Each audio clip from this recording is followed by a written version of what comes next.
you believe in yourself, nothing is impossible. Impossible itself means I'm possible.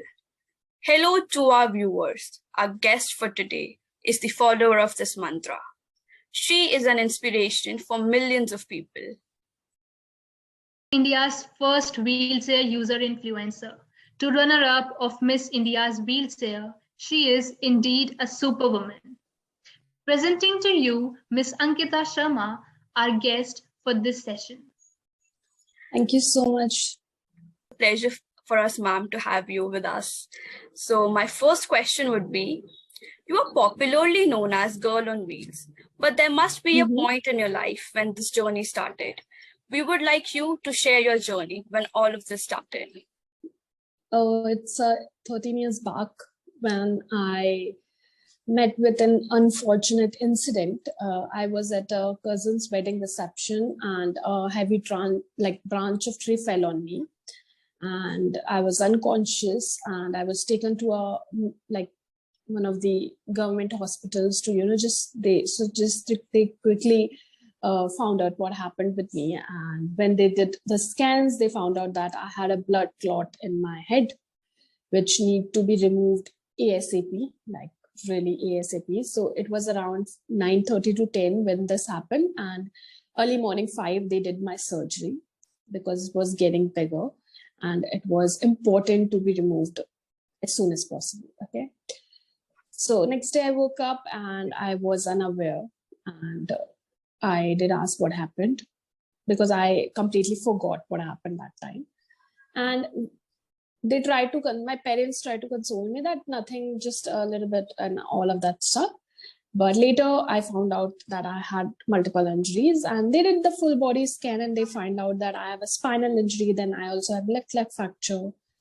So all my family members decided to give me the best of what we have in our country. And they decided to take me to the second best doctor of spinal, field. And they took me to Noida when another operation followed for like 10-12 hours. And I remember I came back from the operation theater and I woke up and I started crying. Like I began hollowing on pain. I was unable to bear that pain. I was feeling like I'm dying, like I'm literally dying. And they found it very awkward. And, you are usually on meds, so you don't feel such things, okay, for that time being. But they again took me to scans and they found out that they have put the bolt in a wrong direction. So I used to take a help, like even to, take a turn or whatever. Then with time and over a period of time, slowly and steady, I started, the therapist came and he, started treating me with how to sit and how to move, how to take a turn and all of that. And one day I sat on my wheelchair with the help of my parents and my family. And I felt like, okay, this is better. Because from what situation I was, sitting on a wheelchair was like, okay, now this is better. At least I can do this much. Okay. With time, obviously, it took time. And I can't even tell you one day when I accepted the fact. I realized that, okay, this is going to stay maybe forever. Then I resumed my studies because I already lost a year due to that. And I wanted to study, but I couldn't see myself going out because I was not comfortable within myself. Okay. So it was difficult for me to go outside. So I studied myself and I resumed my classes. I joined everything like privately. I was not going to school and I resumed my studies. I gave my 10th, then I gave my 12th, my graduation. I did everything privately because I really can't. First, I was not comfortable. I was very, conscious about what people think and they will look at me and, like that. With time, I realized that actually there is no option for me as well because every place or every institute you go, there will be stairs. Okay. So I couldn't see myself going to any of the campus, even for the college. But with college, I joined a job, virtual job, and I felt a little bit empowered because you are earning, you can now, pay for your own medicines or stuff. So, and with that also, I started coaching classes. I like took that step and I said to my parents, like, let me just try myself into UPSC or something like that. But let me just join the classes, and I joined the classes, and there I met a friend, and we became friends. And I told her that. Then one day, suddenly, I saw a post of Miss World, which is happening in Poland then. And I was very, like I was very, it came like a surprise to me, but I was very interested in that. So I told her that this is what I saw, and I've been, I want to go in this. And I watch Big Boss also for fun. And, I love Salman. I want to go there as well. So we were making fun, and she was like, yeah, you must go. You can. And, you have this, and you're beautiful and stuff. And she took my laptop and she just sent the mail to the Miss India, some mail ID she found out, and she mailed my pictures and my details to them. And after 2 days, I got shortlisted. I received an email, and now I was like, I haven't told my parents. Now what? So then I told my parents, and to my surprise, they were okay. They didn't react it much. And they was like, okay, you want to go? Kya karegi, like that? And okay, you can go like that.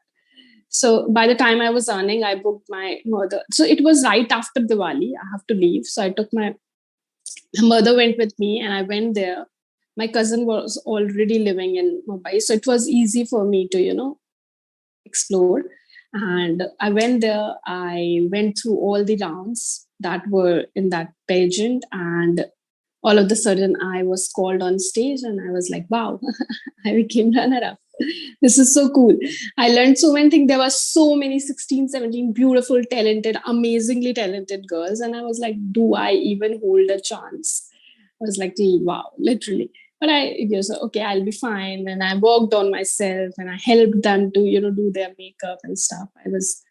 I did that. Then I came back Jaipur, and suddenly, I guess a newspaper editor, she found I was in connection, like I was in touch with her, and she saw my stories and she called me out, and she was the first person who actually published my story on a newspaper. And then other things followed. Then there are other newspapers, and other interviews happened, and then I've been called out in many events. From that to doing a TEDx, to doing meeting so many superstars, or you can say so many known personality, even in Jaipur. I have a very good connection now. And yes, I have been through up and downs. I have, after even that major surgery, I've been into 3 surgeries till now for my bed sore. And I recently had 2 months back, last surgery of my bed sore. It was really painful. For 45 days, I have to be in prone position. I really can't move. I have not, like I was asked to not to even eat for 10 days because I was in that position. I have to be on juice and water.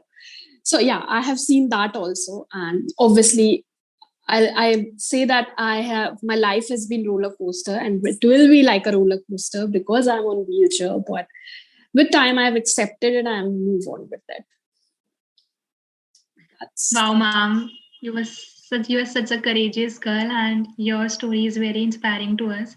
And like this is very inspiring to know that even after such mishappening, you didn't stop and came back to follow your dreams with sheer determination. Thank you so much. Ma'am, my next question to you would be that everybody has a time in their life when they feel very demotivated, like they are at the lowest point of their life. I believe you must have also felt that at some point. How did you cope up with it? So honestly speaking, yes, I do feel motivated even, now also. It's not like I have achieved something, so I won't feel. There are days when you feel like you want to do something and you couldn't, things are not happening for you, and like you don't know where to move ahead, like you don't see a path. Okay. But I seriously believe that it's in your hands for like what you want to, if you have a clear vision, what you want to achieve, like I know what I want to go forward now. And I know I have this vision where I see myself in next 5 years. So I honestly push myself to work towards it. There have been days that I feel demotivated, maybe because of myself or maybe because of the society, how they treat me and how they, sometimes make me feel. But then obviously, I guess I am blessed with my, amazing family who keeps me motivated, or at least make sure that I'm always smiling no matter what. And I'm a kind of personality who, who easily, like, I won't say easily, but I try to, like, I want positive energy around me. So when I see a negative person or negative energy, I just go, like, move from that position, or I'll say move from that person as well. So there have been days where I feel demotivated, and I try to remember myself that whatever I have been through in my past, at least it's not that bad. Okay. And if I have came out of that, I can come out of this also. So Definitely. I usually, take inspiration from my past and from my own self, and then I try to move on. Definitely, ma'am. Whenever we face hurdle, we should always stay positive. And you are the best example of that. So my next question would be that after the incident, the wheelchair became a part of your life. How did this transition affected you in person? So as I told you, the first day I sat on wheelchair, I still remember what was the, which room is that, what I was wearing, and how was I looking. What I felt on sitting on the wheelchair for the first time is like, okay, this is getting better. Okay, this is what I thought. This is getting better. And now today, if you ask me how I feel about being on wheelchair, I feel that it gives me the power to move. Okay. And it's not a liability for me, definitely. Like, it's not something that I should be, oh my God, I'm on wheelchair. It is like, okay, it's a throne for me, and it has wheels, and I can move around just like you can move with your legs. So they are basically my legs for me. And I feel very empowered sitting on this, because obviously it's taking me to places, honestly. So it's not like I feel, insecure or, not confident in myself because I'm on wheelchair. I feel very secure with myself and very, very nice, very comfortable in this now. But yes, for the first time when I sat, I told you I was in a very bad position, and sitting on a wheelchair for the first time was like, it's better for me. Like, this is what I thought, because I was in pain. And when I sat on the wheelchair for the first time, it was kind of relaxing because I was able to sit without any help. So yes, but when you go ahead and, move on with that, there are people who look at you because on your wheelchair, they stare at you in the public place, which is kind of humiliating, I'll say sometimes. But I try to, like, think like that, just because I'm beautiful, they're looking. This is what I keep telling myself in my head. But I know that is not true. They are looking at me because of my wheelchair. But whatever, I'm getting their attention. I like that. So yeah, that's how I like to think. But then, yeah, sometimes disturbing that, okay, what, you have not seen any person on wheelchair? What is this? Am I clown to you? Why are you looking at me like that? So yeah. No, ma'am, truly, that is true that you're so beautiful. And you have proved it enough that a wheelchair was never an obstacle in your life. And this was a major turn, I think, that has made you even more confident. So, yes, that's true. ma'am, my next question to you would be that you are a runner-up of Miss India wheelchair. That is a very big achievement. And you just told us that you just saw a poster and followed your instincts. But there must be something that inspired you to participate in this. What is it, ma'am? Yes, obviously, I'll tell you. I was 15, just 15 when this happened. But before, what I had, like, how was I? I was not good in studies. I was a playful, child who likes to play all the time, day, night, every time. Either I would be eating something rubbish, like, usually what we eat in the street food or like that, or I would be playing. Or maybe dancing. Okay, these are the three. So I was more into curricular activities. I was participating in every school competition, annual function. I was participating in every sport. I've played district as well. So I was a very playful child. And, this participating in this was really, it just came like to me because I was very interested in fashion, how the Bollywood celebrities look and how all the time they're dressed up so pretty to look at them. And this was like, we usually used to look that, at least that time we used to watch MTV and fashion stuff and ramp walks and everything. And I was like, wow, I was really interested in that. Okay, something like that happens in our country, and it's happening on a bigger scale as well, in world as well, and I'm very much interested into that. So I wanted to try this would be a great opportunity for me to get a stage to speak the hurdles I have, my life and whatnot. I was giving that attention. I wanted that, when I first entered for that pageant, because I wanted to, and I was very interested in this whole different world. But when I got at that stage, I literally feel that now, since I have a lot of people's attention, I wanted to make a most out of it. And I started speaking about everything I went through, which went wrong with me, not because I'm on wheelchair, because how the society thinks. And I wanted to correct that. I wanted to affect people with what we are going through. And what we are needing is the basic we want. It's very basic. It should be our right, but we're not getting it. And I wanted to make a use of it, of that attention. That's when I started speaking. And that's what really motivated me to, now I need to talk. And we are in the 3rd or 4th edition of Miss World. And hopefully next year I will be applying. Definitely, ma'am. You should apply, and I'm sure you'll win. Definitely. I hope. Honestly, like what I feel is that, we people definitely dream, but unfortunately, obviously, we face difficulties and hurdles. Then we stop dreaming. We think that, okay, we won't be able to pursue it. But seeing you, it's so great that even after you faced the hurdle, you didn't stop.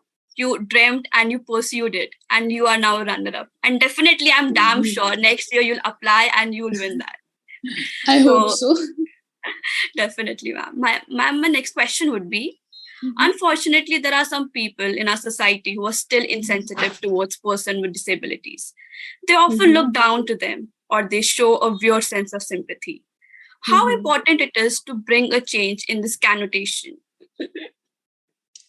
So that was my motive to speak more, just because I wanted to, break the, so there's less visibility of you will see a less of the person who are in wheelchair, who have disability in general public. Why? Because how the society reacts towards them. Okay, so I wanted to really break that. I honestly speaking, there are more than 2 crore or 3 crore the people who have disability, but you will not usually see them in clubs or in malls. Why? Because that's how society make them feel. They stare at you and they come and ask you what happened to you, which is not correct. Okay, I'm not coming to you and asking why are you wearing glasses, do you have any problem? Like, it's as simple as that. Okay, so how the society reacts, I think, is very insensitive. We do not expect sympathy from any person or anyone, any community. We want equality, for which we are fighting. We are running towards, we are walking towards a change, but it will take time. And there are so many people who are doing a good work in this community. They are making ramps and they are speaking about it. They are breaking the fashion world, they're acting and whatnot. Okay, if you really look at it and search about it, you will get so many people who are really, working towards their dream, but keeping it with them, that they want to speak about it because they want to change how the society thinks. I have been so many time, insulted and I'll say humiliated just because I'm on wheelchair. Many of the cab drivers in day two, in my usual, I take cab from my office to my home, which is nearby though. But every time I book a cab, my first question to that person is that, would you be comfortable, keeping my wheelchair in your boot or in your car? And every day I have to book twice or thrice because they say no to it. And I'm actually fine with it now, but I won't be fine with it, you insulting me because of that. You're accepting it, and then you're coming it, you're seeing me, and then you're saying no. And it happened with me like twice and thrice and multiple times. The first time it happened, it really affected me. I had a fever just because of that. It really shook me that, okay, there are people like this as well, because I have never encountered such people. I was always around my family and my friends who treated me equally, who never made me like think, or they never behaved like I am any different from them, because I am not. And but the first time when that happened, and it really shook me, I was in shock. I cried for like a day or two, and my family or like tried to console me, and they, with time I realized that, okay, there are changes which needed to be done. I have so many suggestions on that, and I want to speak about that. I want to talk about my hurdles, my problems, so no one else has to face through and go through such things. Okay, we are moving towards change, but it's very slow, and it's not compulsory for me to only speak about it. I want every other student, every other Gen Z, millennial to talk about it, because we are the future of the country, right? You are the future of the country, and if I won't speak, it won't reach out to many people, and we won't be able to see a change. I want to generalize this, that what we need is very basic. We need a good infrastructure which have ramps, and we require transport. We require, different lanes. We require parking situation, everything, which is very basic, which is the thing is, मुझे ये कहना भी नहीं चाहिए, but we are living in a country where I need to speak about these. If you go to, I won't be, saying, but we should learn this from other countries. They have everything sorted.